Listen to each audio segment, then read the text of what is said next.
Hi there, Korin Sutherland here again with Sweet and Sassy Stamps.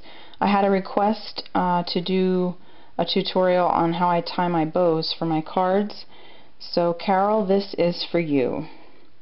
I'm going to first show you how I would tie a bow if I wanted to just have a free bow that I could kind of just adhere to my card front somewhere. So first I start out with a loop, and then I just wrap around and then push through that little loop I just created. I push another loop through, right like that. I don't know if you can see kind of how that is. And then I just sort of pull these through, pull them tight. Now obviously that is way too big of a loop. I'll just pull on that tail, and then this one too, to shorten the actual loops. Okay, so that's how I tie just a free bow, and then I might snip that off and glue that on with a glue dot or something like that. Now, if I wanted to attach that, maybe to run a ribbon through the back of it so that I could attach it to my card kind of like this, what I could do is make the bow like I did before, right like that. But then instead of pulling this tight, I would cut another piece of my ribbon. And then I would feed it through the back of this. If you can see how that loop is there. I would feed it through the back like this, and then let that kind of hang, and then tie, or pull it tight, I'm sorry, and do the same thing like I said, where you're pulling on your tails like that, and then, you know, just make the loops the length that you want them to be, and then you could attach this to a card right like that, and then your bow is going to slide. See how that slides? So you can kind of position it as however you want, and then obviously you'd snip those tails. So that's another way.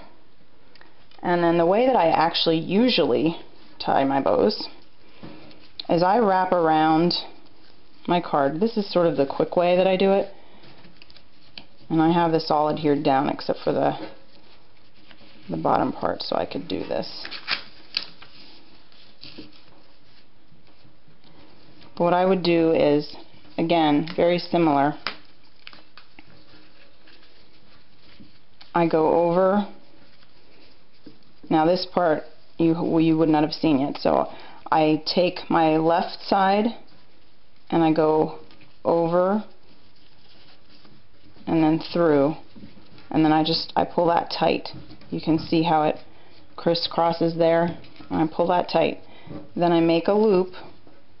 Again, this is what I showed you before. I make a loop, wrap this around. Oops, there's adhesive on the back of this. Wrap this around, and again push my loop through. You see how that just creates a nice bow, and then you can just play with it until you get it, you know, the loops to be the size that you would like for them to be. Now if you'll notice, this bow kind of wants to slant to the one side. It sort of turns to the one side. You can keep playing with it and even glue dot it down a little bit, but sometimes you want your bow to kind of be on a slant. So when I'm tying my bow and I want it to slant this direction, I always go over with the left side over the right side. If I wanted it to slant this direction, I would go the right side over the left side, and then your bow is going to slant that direction. At least that's how it works for me. So, and then I would just trim that, trim these, and then just glue it onto my card front. Those a little bit big, but glue that onto my card front. And if I don't like it, if it's still too big, I can play with it. But there you can see what it looks like when you tie it that way. So perhaps I will have some other bow tying tutorials down the road, but those are just a couple of ways that I adhere or put my bows on to my card fronts. So thank you very much for watching, and I'll catch you later.